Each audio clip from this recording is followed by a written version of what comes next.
welcome back to another Failure Friday. I am a-hole Joanna Bronson, and I am so excited to share with you one of my failures and one of the things I've learned on my journey becoming a full-time working actor.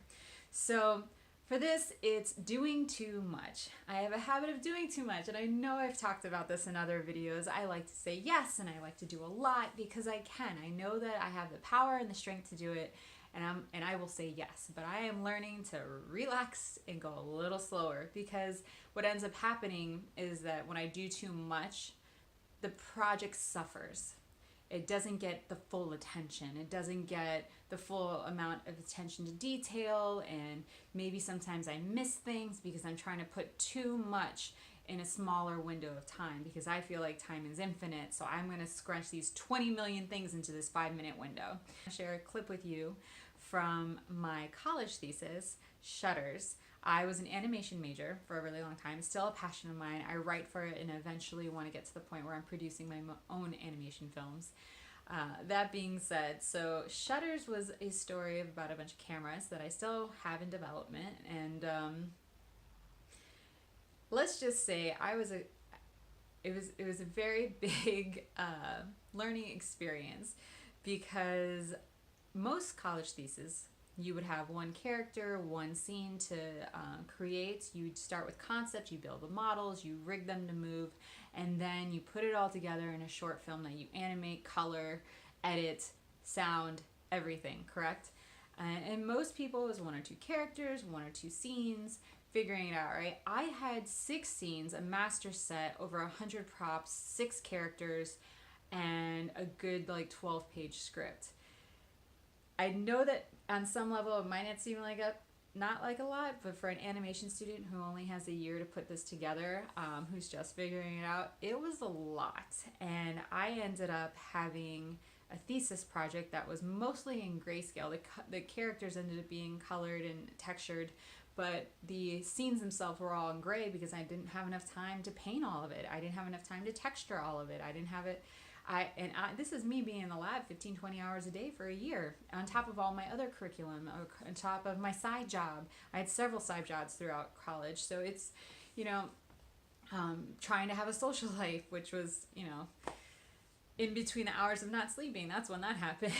So I learned huge on this project because I took on too much. And had I just taken one character, one scene, one short, like I think it happens with a lot of college students. I think it's a lot of creatives in general.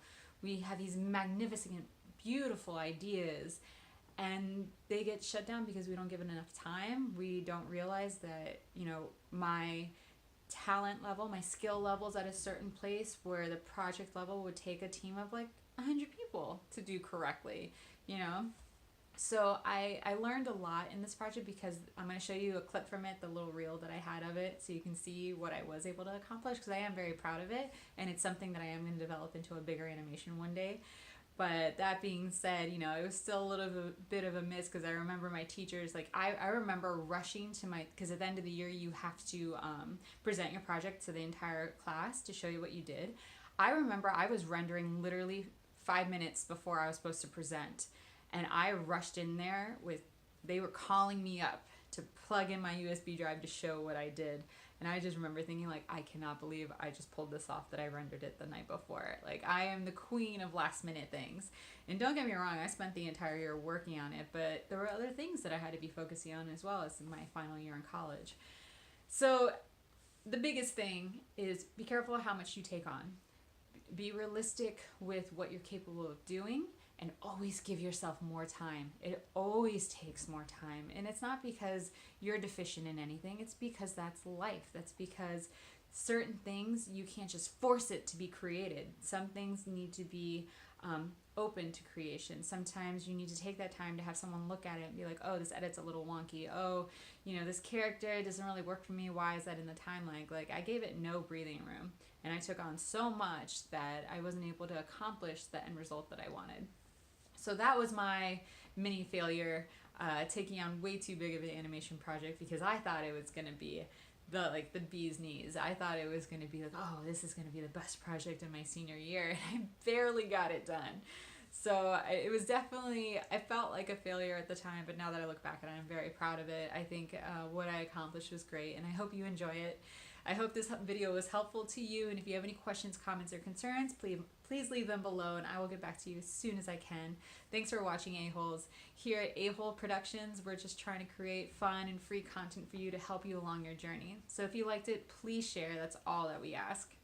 Thanks for watching A-Holes. I'll see you next time.